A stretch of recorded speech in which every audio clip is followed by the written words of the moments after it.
imagine this.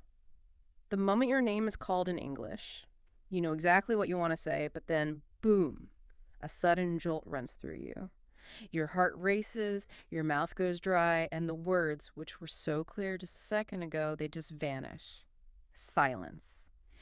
If you've ever felt that internal freeze, that frustrating blankness, then just take a deep breath. You are not alone, and you're certainly not broken. In fact, the very act of trying to speak a new language, especially when it challenges you like that, well, it makes you incredibly brave. You're standing right at the doorway to a truly confident and fluent voice. That feeling, that moment of internal hesitation, is something, gosh, countless English learners around the world experience. It's so common. Today, we're taking a deep dive into a really powerful guide. From fear to fluency, overcome your English speaking anxiety. We want to uncover actionable strategies and maybe some surprising insights that can help us break free from those mental chains of fear. Yeah, and our mission in this deep dive is really to distill the most crucial knowledge, the most practical techniques from this valuable resource. We're going to explore a kind of transformative path, showing you how to convert that speaking anxiety into, well, unwavering confidence. This includes concrete steps to, reprogram your mindset, build consistent practice into your daily life, leverage every small success, navigate real-life conversations with more grace, and maybe most importantly, turn every single mistake you make into a powerful step forward. A core message that really resonates throughout our sources is this: fluency isn't about achieving some kind of mythical perfection. It's not. Right. It's a relief to hear. It is. It's fundamentally about consistent, courageous progress. Every word you speak, every sentence you attempt, every interaction you bravely engage in, it's like a vital brick in building the confident English speaker you're actively becoming. This isn't just about language. It's really about personal evolution, too. Okay, so before we jump into our first chapter, I really encourage you to grab a notebook. We're going to call it your Fear to Fluency Journal, and write this statement down. It's simple but powerful. I am an English speaker in progress. This isn't just a phrase. It's your starting point, maybe even your new identity in this context. True transformation doesn't usually happen with giant leaps, right? It's those small, consistent actions. Your journey to living English, it begins right now. Hashtag tag chag chapter 1, understanding your speaking anxiety. Okay, let's unpack this really common experience first. Have you ever felt that familiar rush, your heart pounding, palms getting sweaty, your voice seemingly disappearing the moment you had to speak English in front of someone? That knot in your stomach, that sudden blankness, it's almost like a physical barrier to speaking sometimes. Oh, absolutely. It's a universal experience for language learners. Millions worldwide feel this exact way. So please know you are in very good company. It's comforting to know it's not just you. It really is. And here's a perspective that might shift how you view it a little. Anxiety doesn't signify weakness or, a lack of ability. Not at all. Instead, it's your brain's natural reaction to something unfamiliar, something it perceives, maybe even unconsciously, as a threat. But what if this very fear wasn't an obstacle, but actually a hidden key? A powerful guide to achieving fluency. A guide? How so? Well, it typically surfaces precisely when you're pushing your comfort zone, right? Yeah. Which is the exact territory where genuine growth and learning actually happen. So it's not necessarily a signal to stop. It's more like a profound indicator that you're on the right track, that you're engaging with a challenge. It means something important is happening. But why does our brain interpret speaking a foreign language as a danger? It feels so intense, but it's not like we're facing, a physical threat, like a tiger in the room or something. Right. It seems disproportionate. Yeah. But our sources explain it as one of the most vulnerable acts a person can undertake because it involves putting a piece of your identity, your competence, on display. In your native language, you feel safe, competent, natural, articulate. Your thoughts flow, your words keep pace. It feels easy. But in English, you might suddenly feel reduced, almost like a child again. Struggling for words, fearing judgment, terrified of making mistakes, or sounding less intelligent than you know you truly are. Yeah, that feeling of not being able to express your true self. Exactly. Hmm. And your brain is fundamentally hardwired to protect you from potential embarrassment, perceived failure, or social rejection.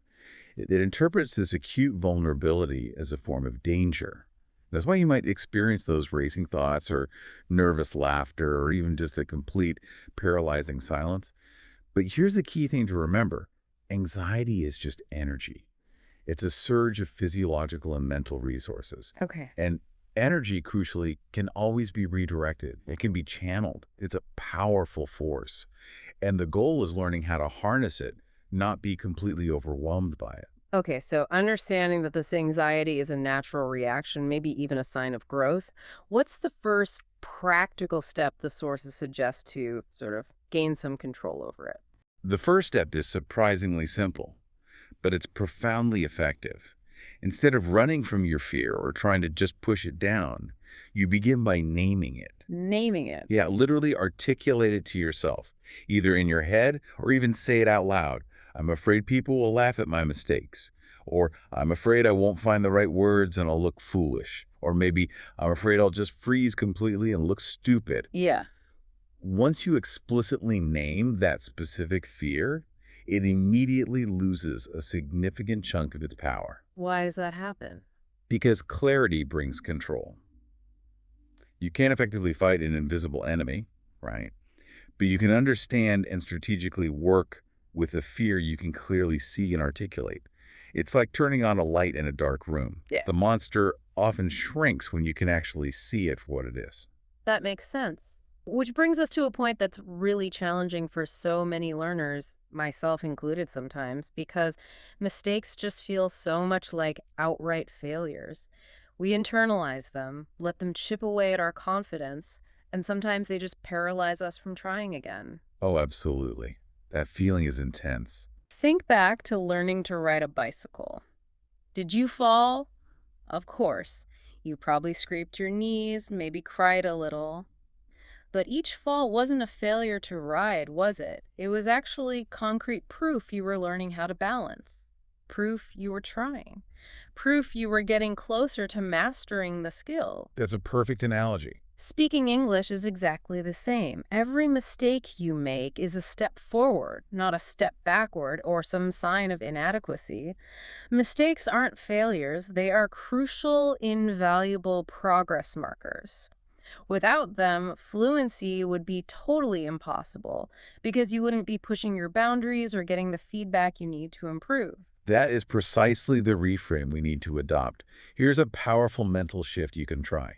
Every time you make a mistake in English, don't just accept it, celebrate it. Celebrate it, really. Seriously, try saying to yourself, maybe even with a little smile, yes, that mistake just brought me one step closer to fluency. This simple, conscious mental action starts to literally rewire your brain. It retrains it to view mistakes not as threats or embarrassing failures, but as these invaluable opportunities for growth. It's not about being wrong. It's about receiving new, free, personalized feedback on exactly what you need to learn or refine next. This shifts the whole emotional weight. That's a huge aha moment, I think, for many learners who often incorrectly equate their English level with their core intelligence or their personal worth. It's a common but really damaging belief. It truly is. So many learners carry this heavy burden, believing that if their English isn't perfect, people will automatically think they're less intelligent or less capable. But let me share a fundamental truth here.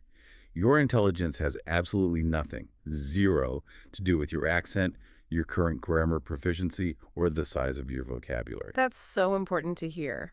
You are not your English level. You are a whole, capable, intelligent person who just happens to be in the process of learning a new global skill.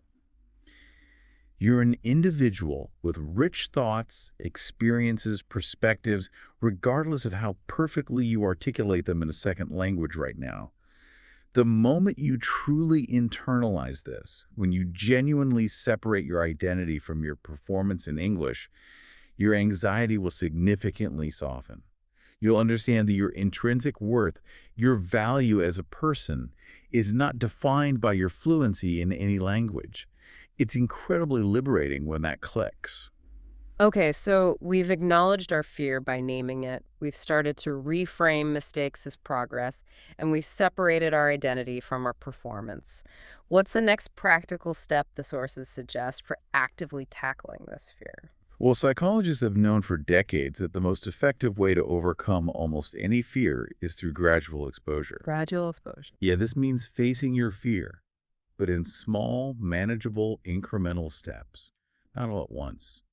If the thought of speaking English feels terrifying, don't start by trying to give a big presentation or jump into a complex debate. That's too much, too soon. Start tiny, really small. Begin by whispering English sentences to yourself in the mirror. Pay attention to your mouth movements, the sounds, or record a short voice note on your phone, maybe just describing your breakfast. Then listen back.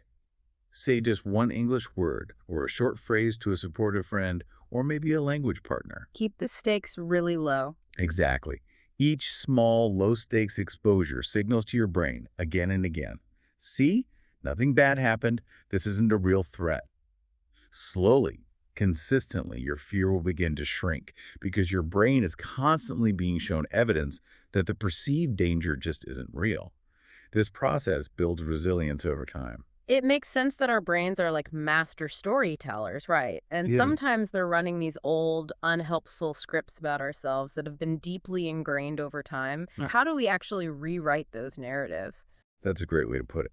Right now, your brain might be running an old, worn-out script like, I can't speak English well. I'll only embarrass myself. I'll never sound natural or fluent. These are patterns of thought, maybe reinforced over years, that create these self-limiting beliefs. But here's the empowering part. You have the power to actively rewrite this script entirely. Start deliberately telling yourself a new, positive story. I am learning, and learning always means progress, or my mistakes are my dedicated teachers, or I am brave enough to speak and connect. Affirmations, basically. Kind of, yeah. Repeat these lines daily, maybe aloud, maybe just internally. Over time, through consistent positive reinforcement, your new, empowering story will start to replace the old, limiting one. Because your brain internalizes what you tell it most frequently and consistently. You're essentially shifting your internal operating system. So, bringing all these initial ideas together, then, what does this understanding of anxiety mean for you, the listener, in your own journey? Your fear isn't like a solid, impenetrable wall blocking your way. Exactly. It's more like a doorway. And on the other side of that doorway lies your fluency, your confidence, and the genuine freedom to express your authentic self in English. The first crucial step is really internalizing that your anxiety isn't present to destroy your efforts. It's there to guide you, maybe even to remind you that significant growth is happening, that you're in the dynamic process of becoming something more. So the next time your hands shake or your voice trembles a bit, acknowledge the feeling, definitely don't ignore it, but then consciously reframe it. Maybe even with a little smile, tell yourself, this is me becoming fluent. This is the actual sensation of growth. Okay, before we move to our next chapter, take a moment. In that Fear to Fluency journal, maybe write down 3 specific feels you currently have about speaking English. Be really honest with yourself. Then, next to each fear, write down one small, actionable step you can take this week to face it. It could be super simple, like whispering a sentence in the mirror or recording a 10-second voice note. Keep this list with you. Each time you act on one of these steps, you'll see undeniable proof that your fear is actively shrinking and your fluency is powerfully growing. This is how you start to actively dismantle those mental barriers. Hashtag chapter 2, reprogramming your mindset. Okay, imagine this scenario. 2 learners walk into the same English class. They've got similar backgrounds, maybe even similar natural aptitudes for language. One learner thinks, oh, I'll never be truly fluent. This is just too hard. I'm not good at languages. The other, facing the exact same challenges, says, okay, I'm nervous, yeah, but every lesson, every small effort I make is actively building my future self. Both students encounter identical grammar points, the same tricky vocabulary. But ultimately, only one will truly succeed in reaching their full potential. Why is that? It really highlights a crucial point. Fluency doesn't start with your tongue, with the mechanics of speaking. It profoundly starts in your mind. It's an internal game, almost a mental battle sometimes, Right. long before it actually manifests as an external speaking skill. So it's less about inherent ability and more about belief. To a large extent, yes. Most learners mistakenly believe that speaking fluency is primarily about mastering all the grammar rules, or memorizing huge vocabulary lists, or achieving perfect native-like pronunciation. And while those components are certainly important, they aren't the foundation. They're maybe the bricks, but not the bedrock the whole structure rests on. The real rock-solid foundation of fluency is your mindset, your deepest, often unconscious beliefs about yourself, your capabilities, and your potential future. These beliefs literally shape every single word you speak, every attempt you make, and every interaction you have in English.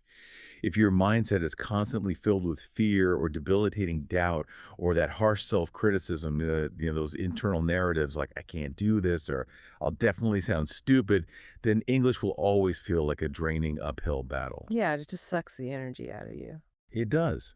It saps your energy and kills your motivation. But conversely, if your mindset is imbued with courage, with patience, with self-belief, English can miraculously become your most powerful ally. It transforms the journey into something exciting, maybe even a fulfilling adventure. In essence, fluency begins in your thoughts, in your inner dialogue, long before it ever truly shows in your spoken words. Your inner narrative profoundly predetermines your outer expression and your ultimate success. This highlights such a common trap, though, waiting until our English is perfect before we even dare to open our mouths. It's like an aspiring pianist refusing to touch the keys until they can play a flawless concerto. It doesn't work. Exactly. Perfection is truly the enemy of progress in language learning. So many learners stay silent or only speak when they're absolutely forced to because they believe they shouldn't speak until their English is perfect. But perfection is this moving, unattainable target. It simply doesn't exist, even for native speakers. That's a really good point. If you listen closely, you'll hear native speakers make mistakes all the time. They forget words, they self-correct, they change sentences mid-speech, they stumble, use filler words like and oh, pause to find the right phrasing. It's normal. The ultimate goal isn't perfection in every single utterance.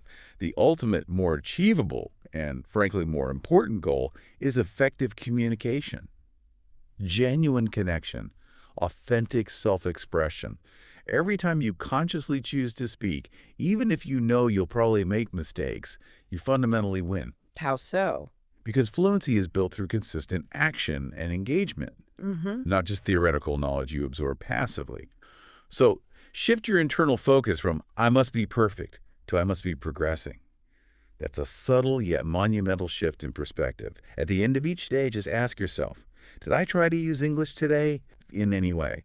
If the answer is yes, then you absolutely succeeded. That small action, that intentional attempt, that's a victory worth acknowledging and building on. It's really remarkable how much our brain listens to and internalizes everything we tell ourselves, isn't it? It's like our own incredibly powerful personal propaganda machine, for better or worse.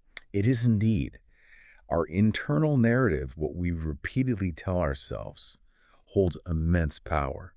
If you constantly repeat, I can't do this, I'm not good enough, I'll always struggle, your brain accepts it as truth. Mm. And then it actively seeks evidence to confirm that belief, creating a self-fulfilling prophecy. Mm. It's quite clever in an unhelpful way sometimes. Oh. However, when you consciously and deliberately say, I am learning and I am consistently improving, your brain immediately starts searching for evidence to support that new, positive belief.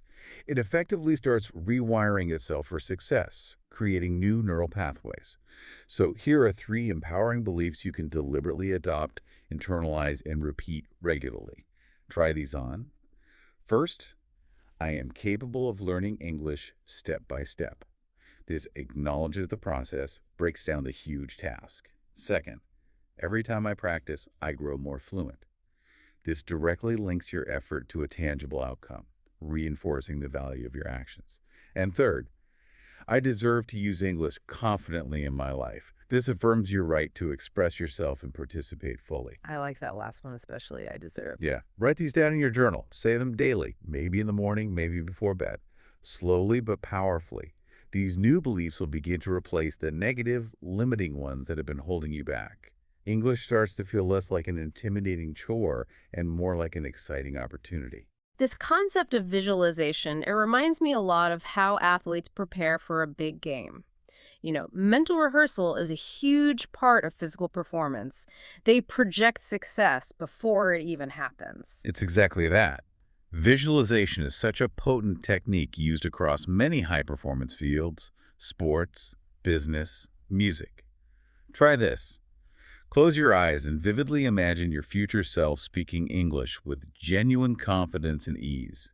Picture yourself at that crucial job interview, being articulate, composed, expressing your ideas clearly. Imagine ordering a meal easily at a vibrant cafe in another country, or having a fluent, engaging conversation during a trip abroad, really connecting with people. See the relaxed smile on your face, feel the calm in your body. Notice the respect in people's eyes as you communicate. Feel the positive emotions, the joy, the relief, the pride. Really get into the feeling of it. Yes.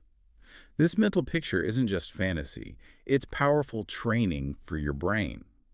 It helps create and reinforce the neural pathways for that desired outcome.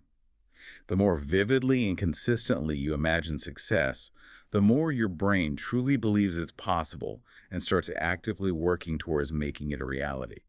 You're essentially pre-experiencing your success. Okay, now for most of us, failure feels like a crushing blow, right? Something to be avoided at all costs. But our source suggests we need to completely flip that idea on its head. Precisely. So many learners interpret any failure or mistake as undeniable proof they're just not good enough, a clear signal to maybe even quit. But let's challenge that script entirely. Failure is not the opposite of success. It is, in fact, undeniably the path to success. The path to success. Yes. Each time you stumble, each time you make a mistake, you are collecting invaluable data. It's critical information that tells you what not to do next time, or what specific area needs more study. That wrong word you used today teaches you the right word for tomorrow. The debilitating fear of failure completely loses its power when you learn to see it purely as constructive, personalized feedback, a valuable lesson, not a final judgment. Like data collection. Exactly. Think of innovators like Thomas Edison. He famously experimented thousands of times before successfully inventing the light bulb. When asked about his numerous failures, he reportedly said, "I didn't fail, I just found 10,000 ways that didn't work." That's the exact mindset you need for fluency. Every failure is simply one more step closer to your ultimate goal. It's an essential process of elimination, refinement, continuous learning. Each misstep actually provides clarity. And our environment, our surroundings, they play this huge, often underestimated role in shaping our mindset and confidence. It's easy to overlook just how much our environment influences our internal state. Oh, profoundly. Your mindset is deeply influenced by your environment. If you constantly hear negative voices, whether it's your own inner critic or critical peers, or maybe discouraging online communities, it will absolutely drain your confidence. It erodes self-belief, makes the whole journey feel significantly harder. So, to counteract this, you need to actively surround yourself with positivity. Seek out and follow YouTube channels, podcasts, online communities that actively encourage language learners, celebrate progress, offer genuine support. Curate your feed, basically. Exactly. And crucially, avoid people who mock or discourage you. Protect your mental and emotional space fiercely. Your learning environment is like soil for a plant. The right fertile soil helps your English grow strong and vibrant. Poor or toxic soil will inevitably stunt its growth and potential. So after exploring all these ideas about mindset, what does this all mean for you, the listener? Your mindset is truly the engine in this whole fluency journey. Yeah, that's a great metaphor. If that engine is running on doubt, negative self-talk, and paralyzing fear, you'll struggle to gain momentum. You might stall before you even really get started. But if it's fueled by belief, by persistence, by an intentional positive outlook, then really nothing can stop you from moving forward and achieving your goals. Remember, fluency isn't a final destination you suddenly arrive at. It's a dynamic, evolving journey. And your mindset determines whether that journey feels like an exhausting, frustrating struggle or an exhilarating, empowering adventure. Choose your fuel wisely because it dictates the whole trajectory of your progress. Okay, here's a concrete action. Tonight, in your journal, write down 3 negative thoughts you usually have about speaking English. Maybe it's, I'm afraid I'll sound unintelligent, or my accent is too strong, something like that. Then rewrite each one into a positive, empowering belief. So change, I'll never sound natural, to something like, every day my English sounds more natural. Woohoo! Repeat these new beliefs aloud every morning for just one night. And notice how your confidence powerfully begins to shift as you consciously feed your brain these new, supportive, growth oriented narratives. Hashtag chapter 3 Building Confidence with Small Wins. Think about climbing a really tall mountain. If you only focus on the distant, seemingly unreachable peak, the sheer scale of it can be utterly paralyzing, right? Feels impossible to even start. But if you break it down, take it step by step, focus on the path right in front of you, and maybe celebrate each little rock you climb, each ridge you conquer, suddenly the impossible becomes achievable. And the journey itself becomes rewarding. That's it exactly. Fluency is the same. It's a significant mountain, for sure, but it's one that is climbed one purposeful step, one small win at a time. Small wins. Yeah. You don't need to achieve giant monumental leaps to build confidence. What you truly need are small, consistent, cumulative wins. And each small win builds your confidence like strong bricks, meticulously constructing an unshakable, resilient wall. Confidence isn't some inherent trait you're born with. It's something you deliberately and actively build through repeated, positive experiences. The secret to building it is momentum. Every small victory, no matter how tiny or seemingly insignificant it feels, adds tangible weight to your belief that you can speak English. Over time, these wins stack up, they accumulate, until one day you genuinely realize, hey, I'm not afraid anymore. I can actually do this. But it's easy to ignore those small wins, right? We think only the big achievements count. That's the challenge. Many learners dismiss them because they think only big achievements matter, like passing a big exam or delivering a flawless presentation. But the truth, every word you speak, every attempt you make to engage is a victory. It deserves recognition and celebration. We often unconsciously wait for those huge milestones, passing the exam, giving the presentation, to feel any sense of pride or accomplishment. We tend to overlook the daily grind, the incremental progress. But imagine the profound shift if you started celebrating the truly small, everyday steps, for instance. You successfully asked a stranger for directions in English, and they understood you. That's a win. Yeah. You ordered your coffee without instinctively switching back to your native language, even if you just pointed and said, latte, please. Still a win. You understood a single sentence in a movie without subtitles, a phrase that finally clicked. That's a win. Each of these might seem insignificant on its own, like individual grains of sand, but together they create unstoppable progress. They gradually build that powerful, confident beach. Confidence truly grows when you consciously notice, acknowledge, and celebrate every single step forward, no matter how small it seems. Okay, this next idea sounds incredibly simple, almost deceptively so, but I imagine it's incredibly effective for overcoming that initial paralysis, that fear of the massive tasks. It absolutely is.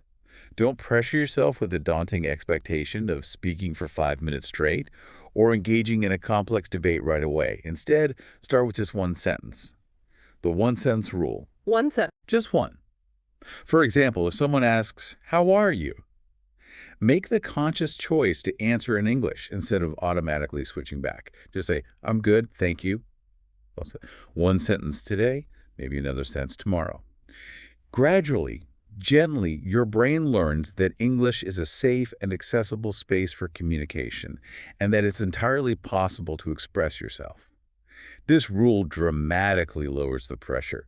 It makes speaking feel manageable and consistently achievable, not like some overwhelming high-stakes performance. And having a tangible way to track and appreciate all these incremental successes must be really motivating to literally see the proof of your progress building up over time. Exactly. That's where the victory journal comes in, as part of your Fear to Fluency journal. At the end of each day, make a deliberate point to write down at least one small English success. It truly doesn't matter how tiny it seems. Maybe you understood a meme in English. What matters is the conscious act of recognition and recording it.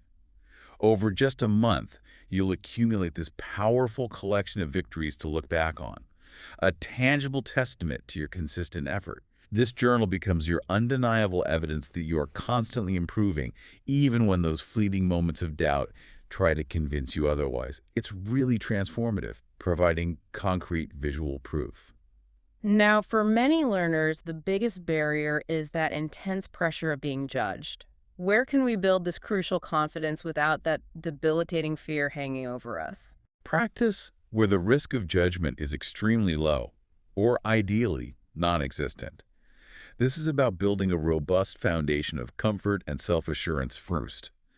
Talk to yourself in English while you're cooking dinner. Narrate the steps. Describe the ingredients.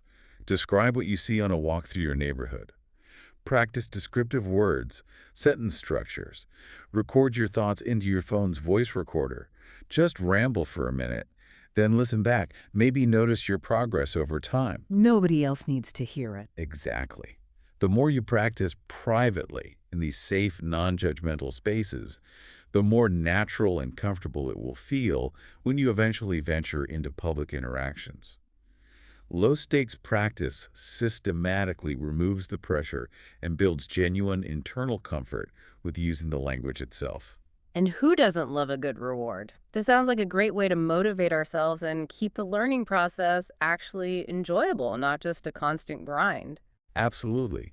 Humans are inherently wired to repeat behaviors that bring them positive reinforcement. It's basic psychology. So actively reward yourself after every English effort, especially those that push your comfort zone even a little bit. Maybe it's a small piece of your favorite chocolate, or a short break to watch an episode of your favorite show, or simply a conscious internal acknowledgement, hey, well done me. Pat yourself on the back. Yeah. These deliberate rewards powerfully train your brain to associate using English with positivity and pleasure, not just stress, effort, or potential embarrassment.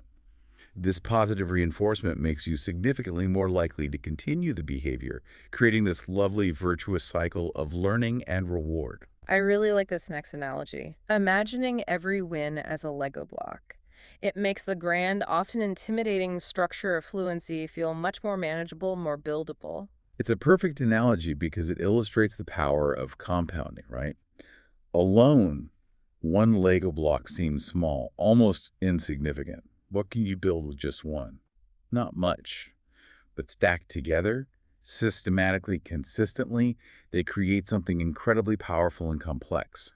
A castle, a spaceship, whatever you imagine, your confidence works the exact same way. Every thank you spoken to a shopkeeper, every WhatsApp message typed in English, every new phrase understood in a song, they all stack up. Slowly, steadily, you're building this formidable structure of fluency, one block at a time. It's an unstoppable force, really, a compound effect, where even seemingly small, consistent efforts yield massive transformative results over time. So, bringing these ideas together, then, what does this whole approach to building confidence mean for you, the listener? Confidence doesn't just arrive in one big, dramatic, instantaneous moment. No, it grows organically, like a carefully tended garden. Each small seed you plant, each little action you take, each victory you consciously acknowledge and celebrate nurtures it. It's a natural, gradual process, not some sudden event. One day, perhaps without even explicitly realizing it at first, you'll look back and truly see how far you've climbed. The view from the top of that Fluency mountain will be incredible, and you'll understand you got there through persistent, small, courageous steps. Remember, the peak of fluency is reached not by daunting giant leaps, but by celebrating every small, brave step along the way. Each step builds solidly on the last. Okay, so for the next 7 days, commit to the one-sentence rule. Speak at least one sentence in English every single day, no matter how short or simple. Keep your victory journal handy and record each success, no matter how minor it feels. At the end of the week, read your list aloud. Feel the confidence growing inside you as you see that tangible proof of your sustained efforts.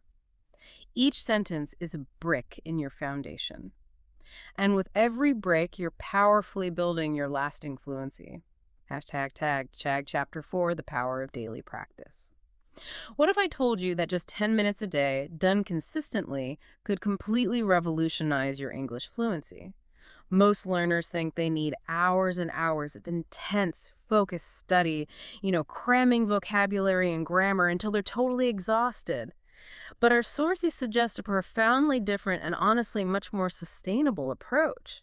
It's often a surprising revelation for people who feel overwhelmed by the time commitment they think language learning requires. Yeah. The truth is, fluency isn't built in long, infrequent, exhausting sessions that just leave you drained and ultimately demotivated. It doesn't stick that way. It's built far more effectively in short, consistent daily habits. The profound secret to mastery, whether it's learning a language, a musical instrument, or a physical skill, is not primarily intensity. It's unwavering, persistent consistency. Consistency over intensity. Exactly. Think about something as simple as brushing your teeth. You don't brush for 3 hours once a week hoping for healthy teeth, do you? No, definitely not. No. You brush for 2 minutes every single day. Why? Because those small, daily, consistent actions are what maintain your dental health. The very same principle applies perfectly to English. Daily practice keeps your skills alive, sharp, and constantly growing. It prevents stagnation and that frustrating cycle of forgetting things you just learned. The problem we often see is that many learners study in these big, intense bursts. Maybe they dedicate an entire weekend to grammar rules or memorize hundreds of words. Been there. Right. But then life happens, things get busy, and they stop for a while. And they end up forgetting a significant portion of what they learned because the brain hasn't had that consistent reinforcement. Daily practice, even in really small doses, prevents this frustrating cycle of rapid learning followed by equally rapid forgetting. It's like watering a plant. A little water every day makes it grow strong and vibrant. But if you drown it once a month with too much water, it won't thrive. It might not even survive. Consistency is the key to sustained nourishment and growth. So the emphasis here is clearly on showing up every day, not necessarily on achieving perfection in each individual session. It's about the presence and the effort, rather than a flawless performance each time. Exactly right. Don't burden yourself with the pressure of practicing perfectly every single time. The goal, above all else, is sheer consistency, not perfection in any single moment. Even 5 minutes of reading aloud or listening to a short podcast or simply speaking to yourself in English while you make coffee is infinitely more beneficial than doing nothing at all. It's not about how much you manage to accomplish in one particular day. It is profoundly about what you manage to do every day. It's the cumulative, compounding effect of those small, daily efforts that truly makes the difference and builds lasting fluency over time. The concept of micro habits, these tiny actions that fit effortlessly into our existing routines, sounds like an absolute game changer for making practice sustainable. It makes the task less intimidating, far more achievable day to day. Totally. A micro habit is, by definition, a small, simple action that fits so easily and naturally into your day that you almost don't even notice you're doing it. It's about lowering the barrier to entry so much that you literally can't say no. Like making it too easy not to do it. Precisely. Consider these examples.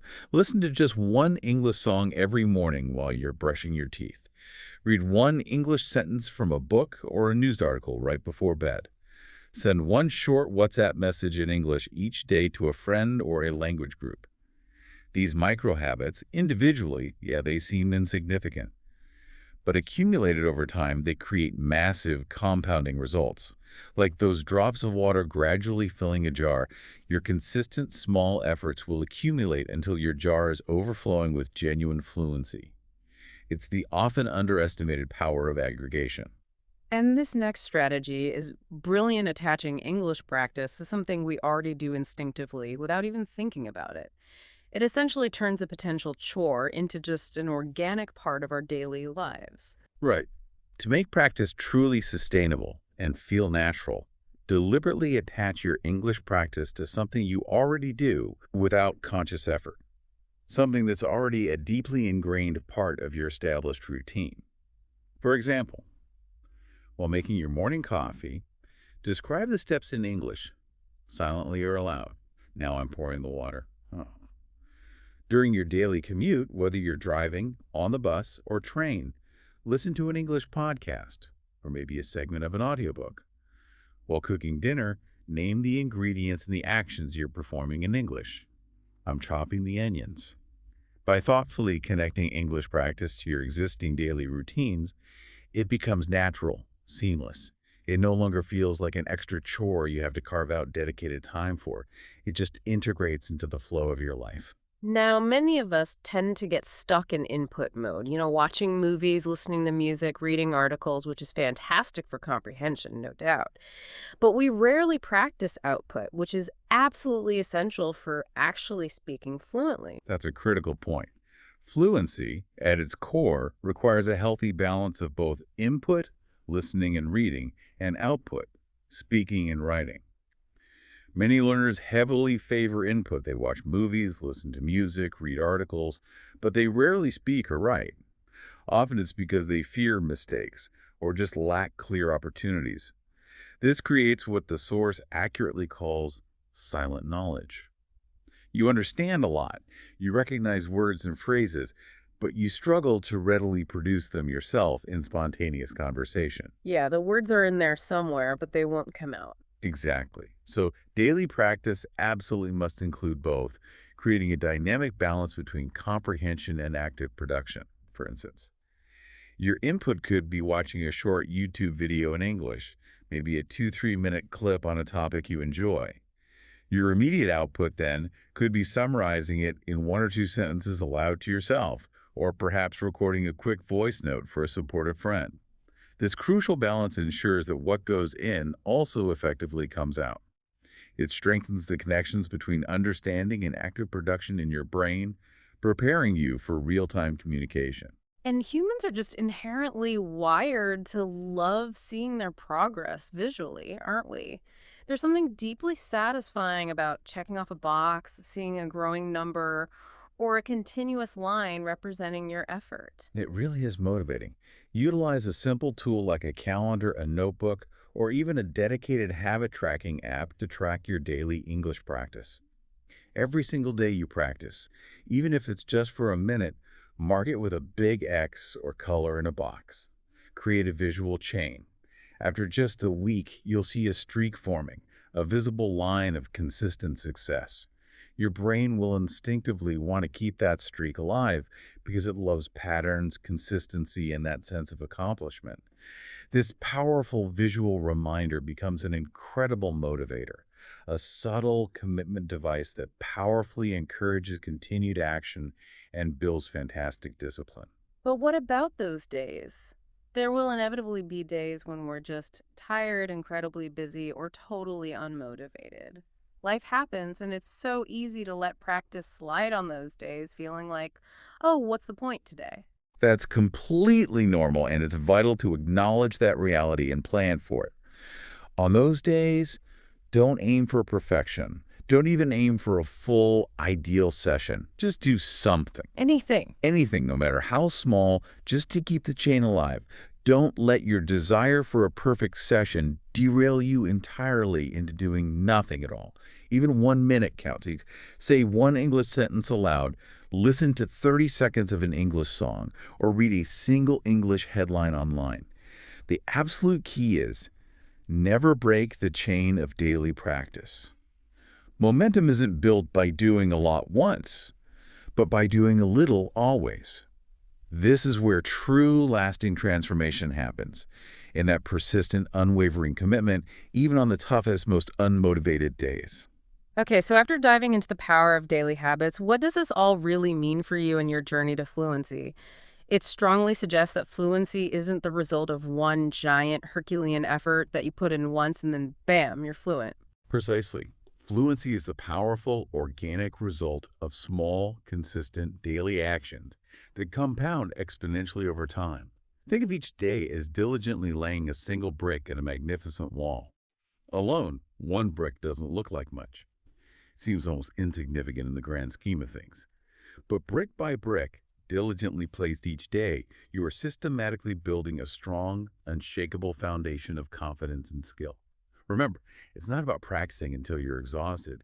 It's about practicing until it becomes automatic and deeply ingrained, until it becomes a natural, effortless part of who you are and what you do.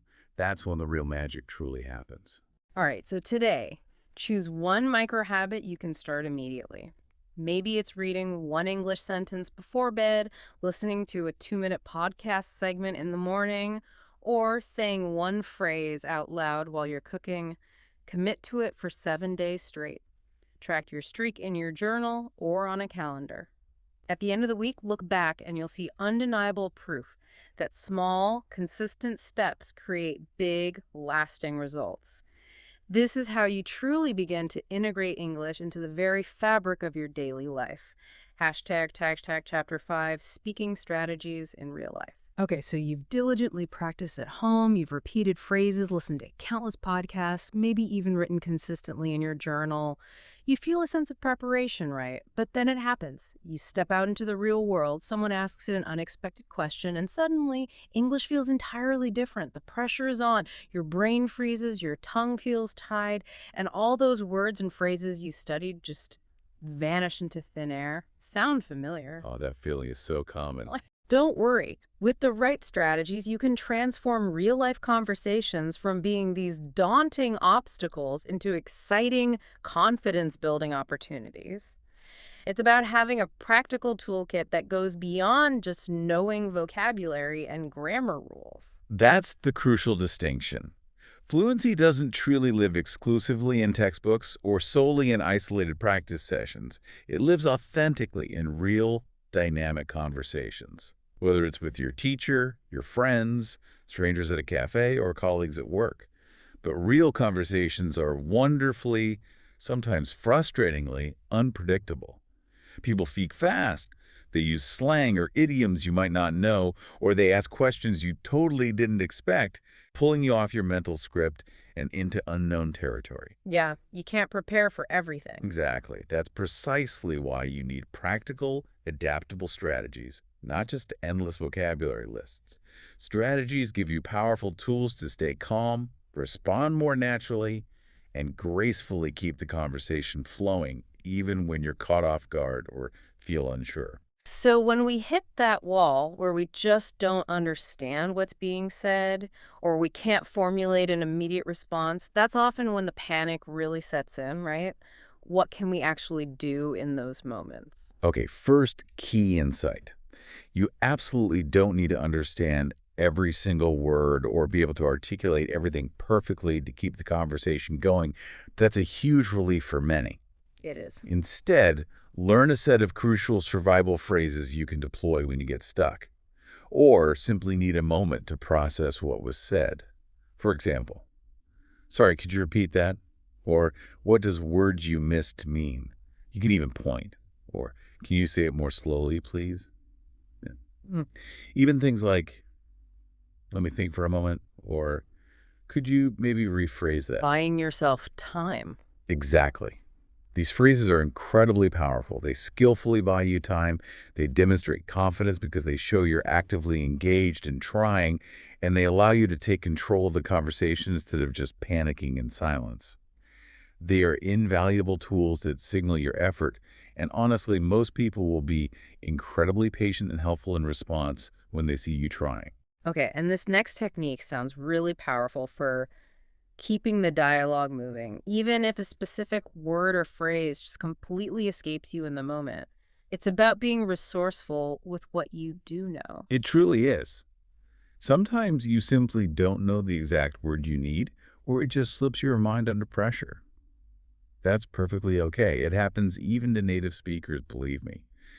Instead of getting stuck and shutting down, use the words and phrases you do know to explain what you mean. This is the art of paraphrasing. Describing it. Yeah. For example, if you forget the word umbrella, you can confidently say, the thing you use when it rains to keep dry. Oh, yeah. Or if you can't remember fridge, you could describe it as the cold box in the kitchen where we keep food and drinks. Okay. This skill is incredibly powerful. It keeps the conversation moving forward, helps you communicate effectively even with a temporarily limited vocabulary, and demonstrates your flexibility. It's about being resourceful, adaptable, and focusing on conveying the meaning over finding the single perfect word. Now, this next step is so clever, especially for nervous speakers who feel immense pressure to perform and generate perfect sentences on the spot. It subtly shifts the burden of talk away from you. It's an often overlooked secret, but so effective. People inherently love talking about themselves and sharing their experiences. It's human nature. So if you're feeling nervous about your own output, your own speaking, skillfully shift the focus by asking thoughtful, open-ended questions. Instead of worrying incessantly about your own grammar or vocabulary, which can consume all your mental energy, practice being genuinely curious about the other person. Turn the spotlight around. Exactly. Ask questions like, how was your weekend? What do you enjoy doing after work? Can you recommend a good movie or maybe a local restaurant? By asking questions, you instantly take immense pressure off yourself, you keep the conversation flowing naturally, and as a bonus, you get more valuable listening practice. It's a true win-win, fostering connection while allowing you to participate actively without constant self-monitoring. Okay, what's the secret to avoiding that really awkward, anxiety-inducing silence when someone asks you a question and your mind just goes completely blank? That freeze moment. Ah, the freeze. Okay, when someone asks you a question, resist the almost irresistible urge to overthink, which is a very common anxiety response that often leads to paralysis. Instead, consciously count 1, 2, 3 in your head, give yourself that beat, those 3 seconds, and then immediately start speaking. Even if your initial sentence isn't perfectly formed or fully thought out yet, Just start talking. just start. Yeah. Why this specific rule? Because hesitation makes anxiety grow exponentially. The longer you delay, the harder it becomes to initiate speech. Starting quickly helps your brain catch up and dramatically reduces fear by forcing you into action. Remember, fluency is ultimately about fluid flow, about the ease and continuity of the exchange, not absolute flawless grammar in every single utterance. Embrace the flow, even if it feels a bit messy or imperfect at first. And where can we safely experiment with these strategies without that intense, often debilitating fear of judgment from others? Where are the safe zones? Right. Before jumping into high-pressure, unpredictable situations like a job interview, make sure to practice consistently in truly safe environments first. These are spaces where you feel comfortable making mistakes, knowing they are just part of the learning process. Join online language exchanges where you can chat with other learners or native speakers who are often also learning your language, so there's mutual understanding. Look for local conversation clubs in your community, if they exist. Or simply talk with supportive friends or family members who understand and respect your journey. People who get it. Exactly. These spaces are specifically designed for learners, so mistakes are fully expected, accepted, and even encouraged as a natural part of progress. The more you practice in these safe environments, the easier and more natural it becomes when you eventually venture into the more unpredictable real world. And it's really amazing how much technology can now act as our personal, non-judgmental conversation partner, offering practice without any of that social pressure. It's a total game changer for accessibility. Apps, Voice assistants like Siri or Alexa, and even advanced AI chatbots can be fantastic, always available conversation partners. They offer consistent practice without any social judgment whatsoever. Ask Siri or Alexa questions in English. Describe your day to them. Ask for definitions or synonyms. Utilize language exchange apps to connect with real people, often very supportive and patient people, from the comfort of your home. Practice recording voice messages instead of just typing in English. This forces you to practice pronunciation, intonation, and speaking speed in a low-risk way. Good point. These small, tech-based interactions are invaluable for preparing you for real-life conversations, building confidence without the immediate fear of human judgment. They are powerful, accessible training grounds right at your fingertips. And every single time we use English in real life, no matter how small or seemingly insignificant it feels, it really is a victory, isn't it? It's a step outside your comfort zone and into the actual world. Absolutely.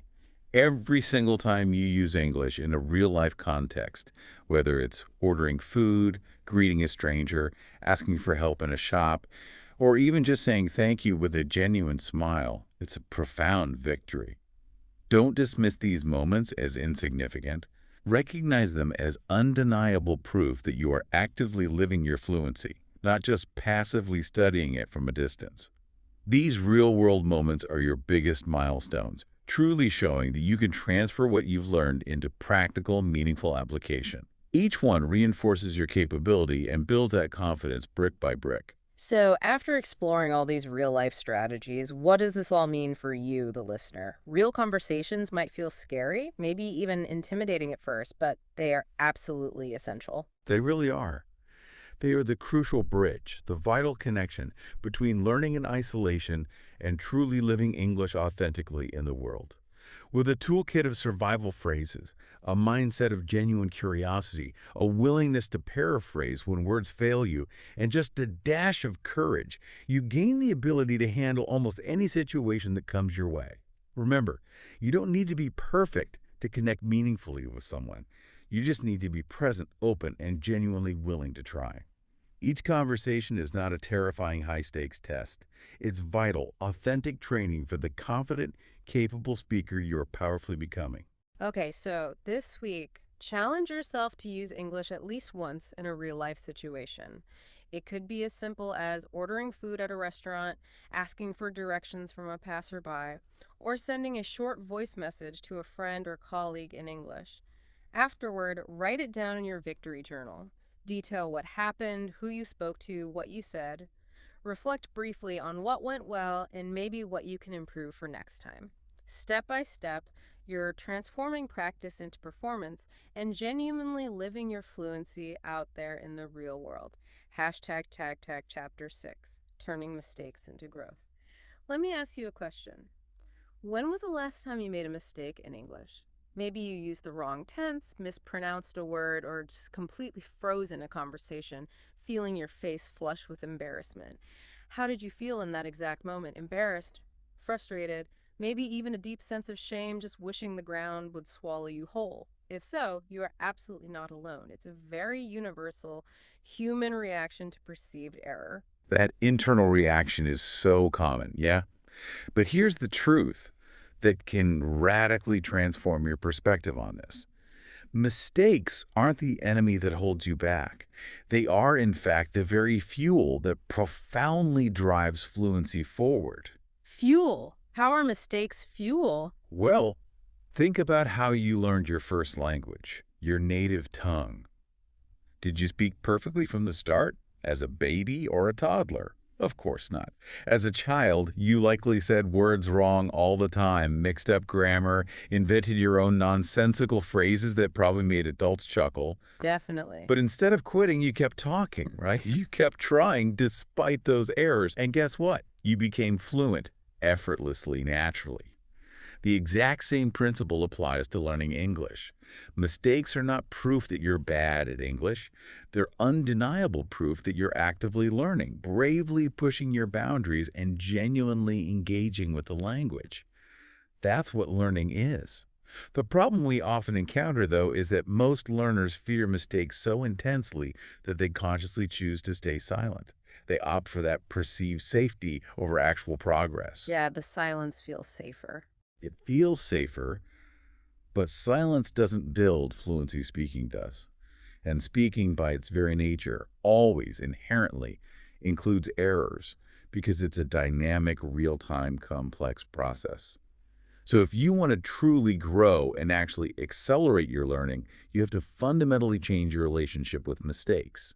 You need to start seeing them as indispensable opportunities rather than insurmountable obstacles. This completely flips the script on how we typically view errors, doesn't it? Transforming them from a negative, a sign of failure, to a powerful positive, a clear sign of progress. Precisely. Instead of asking, what did I do wrong, and dwelling on the negative, which often just leads to self-criticism and a downward spiral, consciously ask yourself, what valuable lesson did I learn from this? This simple shift immediately changes your focus to growth and constructive analysis. For example, if you use the wrong verb tense, okay, now you know precisely which tense you need to practice and review. If you mispronounced a word, great. Now you know exactly which sound or stress pattern needs your attention. If you forgot a specific word, perfect. Now you know exactly what to add to your vocabulary list for targeted study. It's specific feedback. Exactly. Each mistake is like a patient, personalized teacher giving you free, invaluable feedback that guides your path forward with incredible precision. It shows you exactly where to focus your finite energy for maximum impact. And laughter, you mentioned earlier, it's truly one of the best medicines. It sounds like it can be a powerful tool against the fear of making mistakes, too, effectively deflating the tension.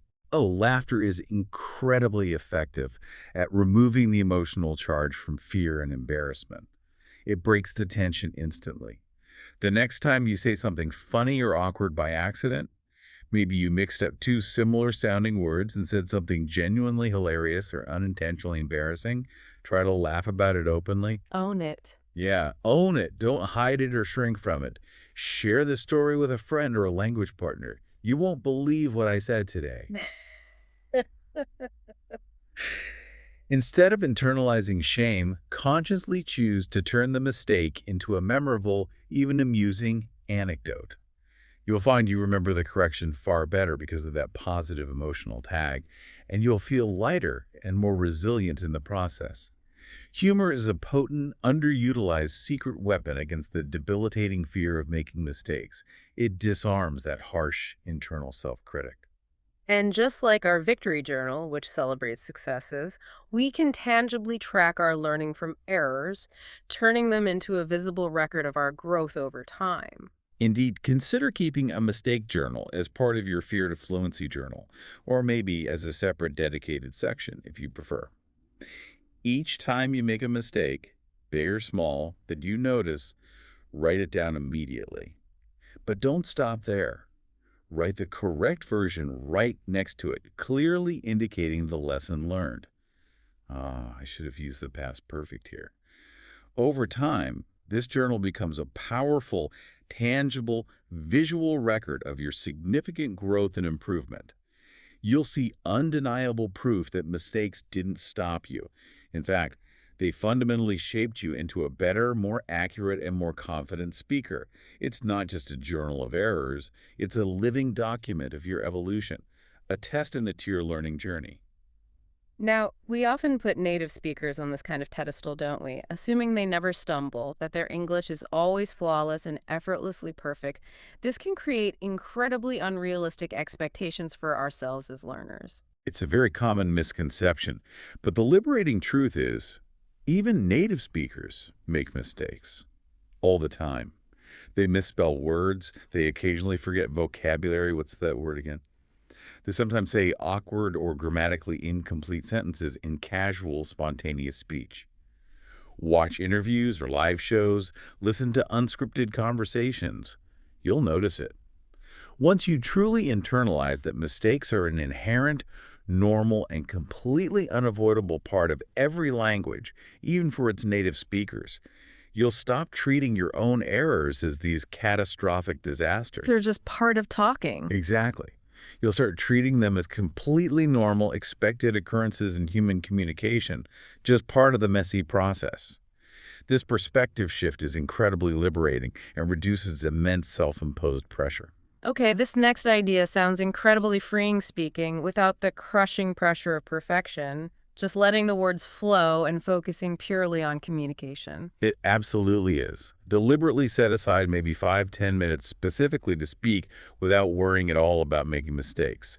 This is your designated fearless speaking session. Fearless speaking. I like that. During this time, just talk about your day, describe what's around you, or maybe explain the plot of your favorite movie. Critically, don't stop to correct yourself. Don't pause to meticulously think about grammar rules or finding the perfect word choice. Just speak freely. Let the words come out as they will, prioritizing expression and flow.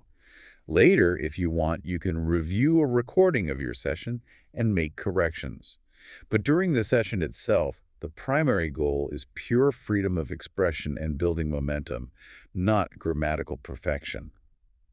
This powerfully trains your brain to value communication and fluidity over mere correctness. So there's almost like a clear mathematical formula at play here that powerfully demonstrates the utility and benefit of making errors. There is, in a way, here's a simple yet profound truth, a fundamental principle of effective language acquisition. The more mistakes you bravely make, the more corrections you consequently get, either from others pointing them out or through astute self-correction when you notice. And the more targeted corrections you get, the faster and more precisely you improve. Ah, okay. More mistakes lead to faster improvement. Exactly. So, contrary to popular belief, mistakes don't slow your progress. They profoundly and directly speed it up.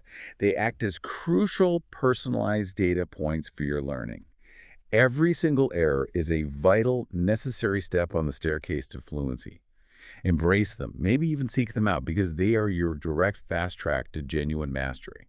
Okay, so after this deep dive into mistakes, what does this all really mean for you, the listener? Mistakes aren't scars to hide or embarrassing moments to just forget. They are powerful stepping stones designed specifically to propel you forward. Each error, each stumble, each awkward sentence is undeniable, tangible proof that you are actively on the path of growth. You're stretching your abilities, deeply engaging with the language. Without mistakes, genuine fluency is utterly impossible because you would never push beyond what you already know, never learn what you need to correct. With them, fluency becomes truly inevitable. It's a natural, empowering consequence of persistent effort, active learning, and courageous trying. So the next time you make a mistake, try to smile inwardly or outwardly and say, "Thank you, mistake. You just made me better, wiser, and one step closer to my ultimate goal." Okay, so this week, challenge yourself to keep that mistake journal. Every time you make an error, big or small, that you become aware of, write it down, along with the correct version right next to it. At the end of the week, take a few minutes to read through it and just notice how much you've learned, how many specific areas you've pinpointed for growth and understanding. Instead of running from mistakes, start collecting them like valuable treasures because each one is undeniable proof of your courage to speak and your unwavering commitment to improve. Okay, close your eyes for just a moment and vividly imagine this scenario. You're in a bustling cafe somewhere exciting, London, New York, Sydney, wherever. You walk up to the counter, you order your drink confidently, maybe even customizing it with ease. "Can I get a half calf, oat milk latte, extra hot?" You chat effortlessly with the barista about the weather, you laugh genuinely with new friends you've just made at the next table, and you share your thoughts on a topic without a trace of hesitation, without constantly searching for words in your head. The nerves that once held you back, completely gone. Speaking English feels as natural, as fluid as breathing itself. That sounds like the dream, right? It does. Does it sound like a distant dream? It's not. It's your tangible future, a destination you are actively building with every conscious step you take. And today we're going to talk about exactly how to bridge that gap and get there. That vision is absolutely achievable for anyone willing to put in the consistent effort. Fluency doesn't happen overnight, nor does it result from one single intense course or magic bullet. It's a deliberate, ongoing journey of small, consistent steps, repeated daily, profoundly shaped by your evolving mindset, your developing habits, and your unwavering courage to keep trying and engaging with the language. The truly good news is you already possess all the essential tools we've discussed throughout this deep dive. You've learned strategies to face your fears head on. You begin to reprogram your mindset for success. You're celebrating small, incremental wins, integrating daily practice, utilizing real-life speaking strategies, and fundamentally transforming mistakes into powerful growth opportunities. We've covered a lot of ground. We have. Now it's time to weave these invaluable lessons into a cohesive long-term plan that will genuinely transform you from a nervous learner into a natural, confident speaker over time. But those big, overarching goals like fluency can often feel incredibly overwhelming, almost paralyzing sometimes. It makes it hard to even start. It's like looking at the entire massive mountain again instead of just the path right ahead. That's a very common feeling. Your ultimate vision is indeed fluency, that grand summit, but your daily actions must rigidly focus on the very next immediate step, not the daunting final destination way off in the distance. Big, abstract goals can feel overwhelming, and that's precisely why you must systematically break them down into small, manageable daily actions. Ask yourself every day, what one tiny thing can I do today that brings me just 1% closer to fluency? Just 1%. Just 1%. A brief conversation with a friend in English, a 2-minute journal entry, listening to a short podcast episode, reviewing a few vocabulary flashcards. All these count. True, sustainable progress is built one powerful percent at a time, accumulating steadily and powerfully over the long term. It's the compound effect again. And this next point is about moving beyond simply studying a language to truly embracing it, integrating it as part of who you actually are, making it part of your identity. Exactly. Stop thinking of English as merely another subject you're studying, like history or math, or a class you passively take, or simply a skill you're acquiring externally. Instead, make it an integral, living part of who you are, of your personal identity. Say to yourself, with genuine conviction, I am an English speaker in progress. Or even just, I am an English speaker, period. Own it. This fundamental shift changes how you perceive yourself and how you show up entirely. Instead of waiting for some mythical perfect level to claim English as yours, own it right now at whatever level you currently are. You don't need to be perfect to belong to the global community of English speakers. You are already a speaker, precisely because you speak, because you attempt, because you engage with the language. This mindset is incredibly liberating and empowering. And our environment, as we've touched on before, significantly impacts how quickly and naturally we grow in a language. It's about consciously creating an entire ecosystem for learning all around us. Absolutely. Yeah. Fluency flourishes in the right environment. So intentionally surround yourself with English as much as humanly possible. Consciously create an immersive experience around you, even if you're not currently living in an English-speaking country. Change your phone settings, your computer language, your social media feeds to English. Actively follow English-speaking creators on social media or YouTube who cover topics you genuinely find interesting. Make it enjoyable. Read news articles, watch movies, listen to music, all in English, leveraging subtitles strategically when needed, maybe English subtitles first. The more English becomes an organic, ever-present, and natural part of your daily life, the faster it becomes truly effortless and integrated for you. It starts to feel less foreign, almost like osmosis. Now, growth often happens when we push our limits, right? But the key here seems to be doing it gradually, not overwhelming ourselves to the point where we just want to give up. That's the delicate balance, isn't it? Fluency grows every single time you push your limits, even just a little, stepping slightly outside your current comfort zone. This isn't about giant, terrifying leaps into the unknown. It's about manageable stretches. Maybe today you just introduce yourself to a stranger in English, saying hello and your name. That's a step.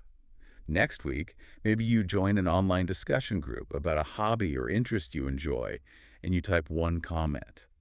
Next month, perhaps you give a short 2-minute presentation at work where English is required. Incremental challenges. Exactly. Each deliberate, manageable step outside your comfort zone powerfully stretches your confidence and expands your capabilities. The key is consistent, gradual growth, always introducing a little challenge that feels achievable, maybe slightly uncomfortable, but not terrifying, and never so much that it paralyzes you with overwhelming fear or deep discouragement. And ultimately, what's the most important aspect of any communication, regardless of the language we're using? What should we really be prioritizing above all else? This is so crucial. When you speak English, always try to internalize this point. It's truly foundational. People care far, far more about genuine connection than they do about perfect grammar. Connection over correction. Yeah, beautifully put. Your smile, your energy, your authentic willingness to communicate, your effort to reach out and understand, these matter infinitely more than using the correct article or the perfect verb tense every single time. If your primary heartfelt goal is genuine connection, if it's about sharing ideas, understanding others, and expressing yourself authentically, then fluency will naturally and effortlessly follow. Because you'll be inherently motivated to bridge any linguistic gaps to make that connection happen. This raises an important question for self-reflection. Are you speaking primarily to impress people with your perfect English, or are you speaking to truly connect with them?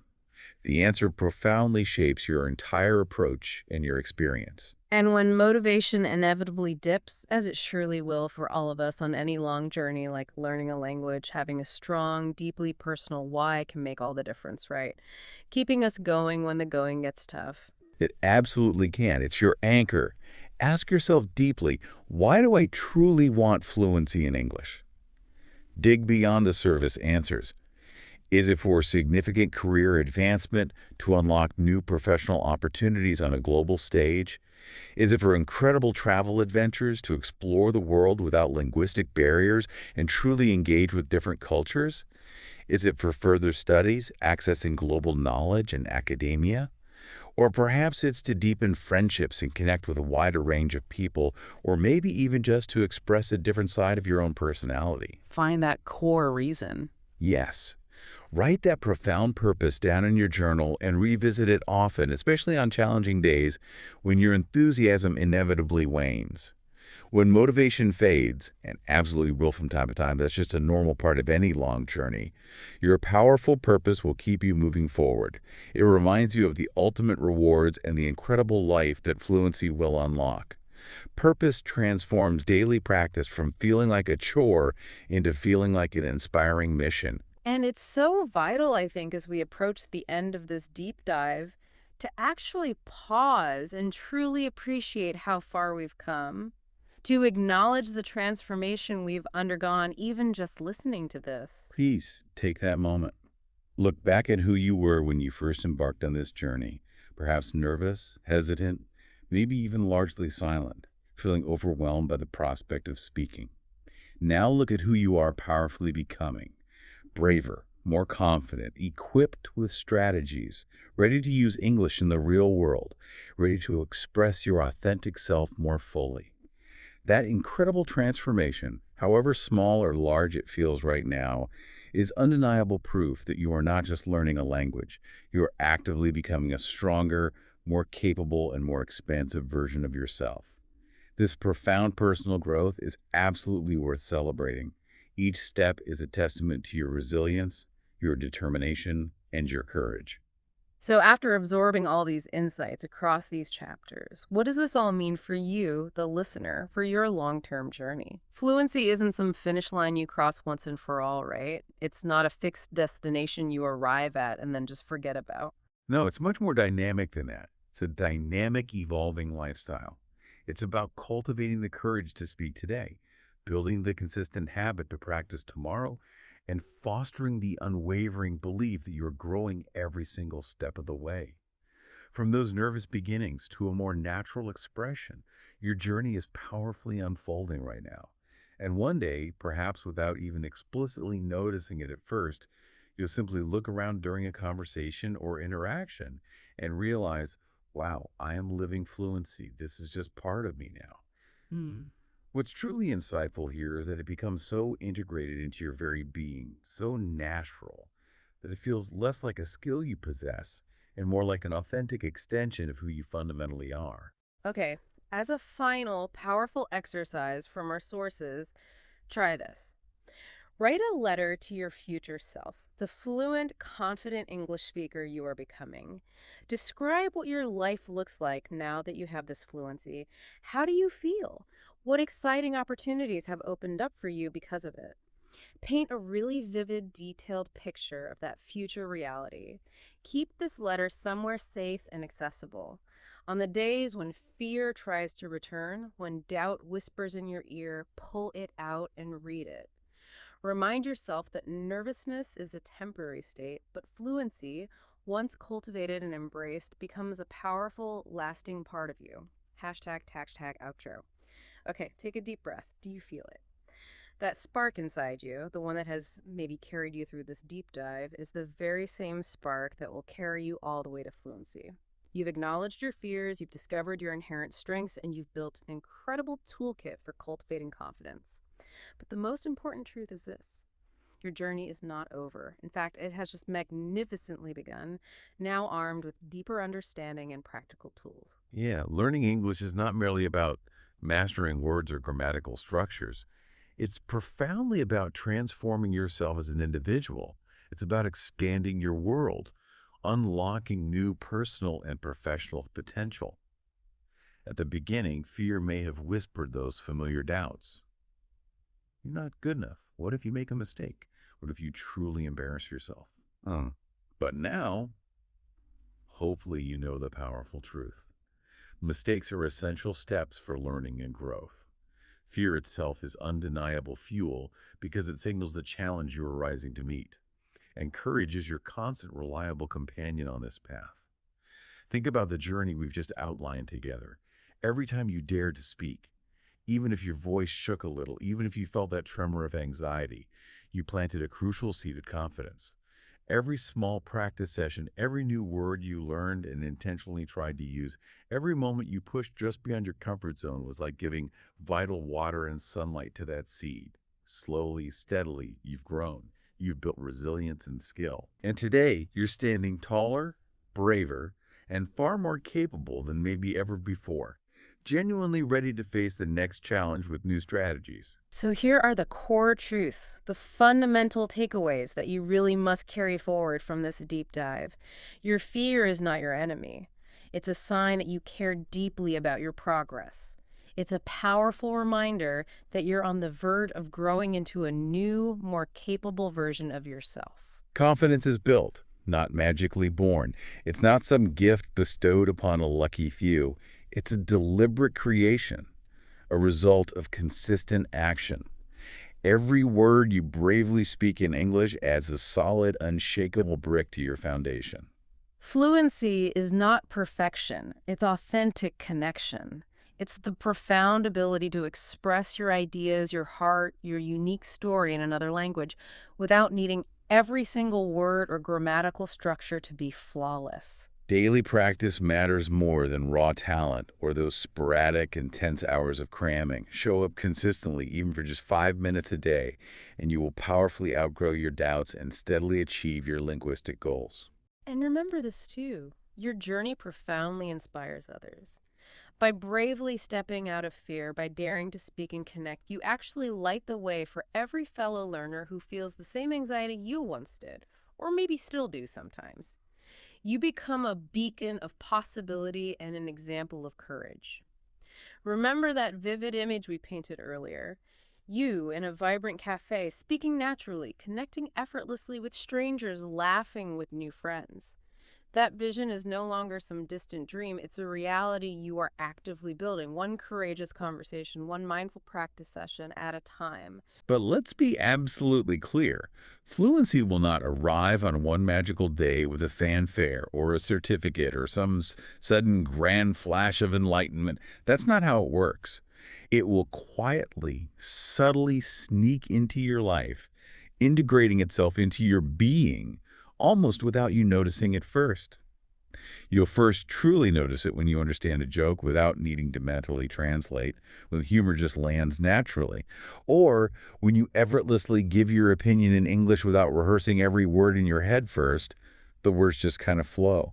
Or when you suddenly realize that speaking no longer feels like a terrifying test, but simply like living, like an easy, natural extension of yourself.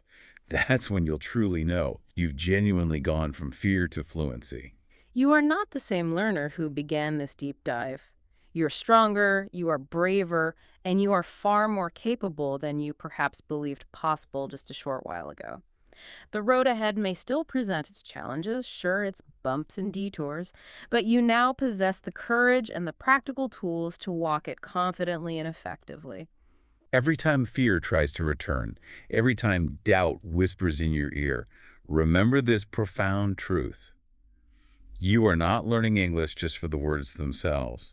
You are learning it for the entire expansive life those words will unlock for you, for the connections you'll make, the opportunities you'll seize, the adventures you'll experience, and the incredible personal growth you'll achieve along the way. So go ahead, use your English. Write that message. Start that conversation. Share your unique story. The world is waiting eagerly to hear your voice. Because your journey from fear to fluency is not just about mastering English, it's about unlocking the most confident, most capable, and most unstoppable version of you.